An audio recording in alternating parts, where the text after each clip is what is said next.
Hi everyone! Welcome back to my channel. I'm Annadel Pamitan Kalagi, your financial educator. So in today's video, pag-uusapan natin yung importance ng what in saving and investing. What is generally considered to be more important than how? See, we need to know your what before your how. So we will discuss some reasons why we need to know the what before knowing the how in savings and investing. First, goal setting. Before you can determine how to save and invest, you need to know what your financial goals are. Setting clear financial goals is essential for creating a plan that will help you achieve those goals. 'Di ba? Ano ba yung gusto mong ma-achieve? What financial goals you want to achieve? Like, I want to be rich. I want to be debt free.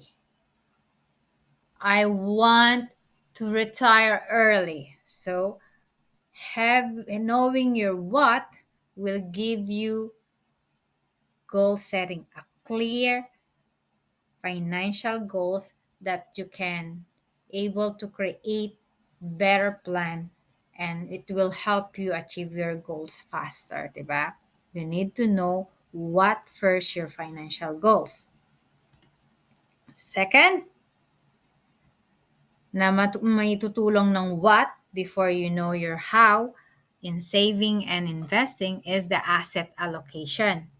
Once you know what your financial goals are, you can determine the appropriate asset allocation for your portfolio. Asset allocation refers to the mix of different types of investments, such as stocks, bonds, cash, that you hold in your portfolio.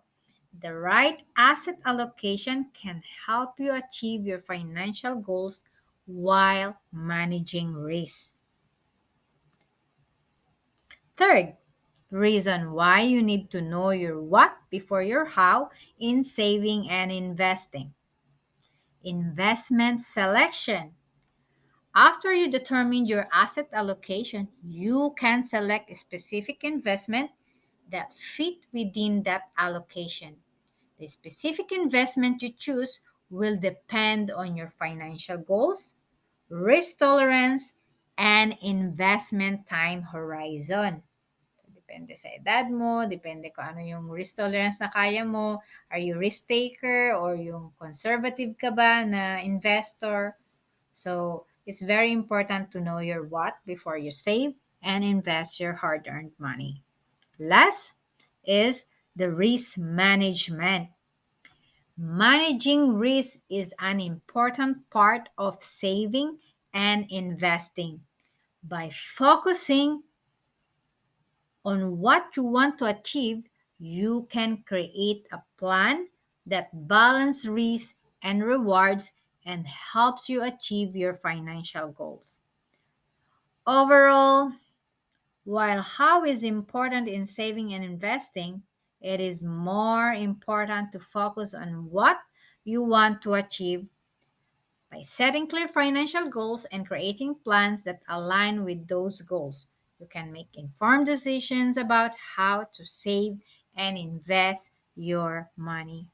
Thank you for watching until the end, guys. If you see this helpful, if you see this video helpful for you in saving and investing your money, don't forget to click that like button and subscribe to my YouTube channel for more tips and advice. Click the notification bell na rin para ma-notify ka kung meron akong bagong video na ina-upload. So thank you for watching until the end. I'll see you in my next video. Bye-bye!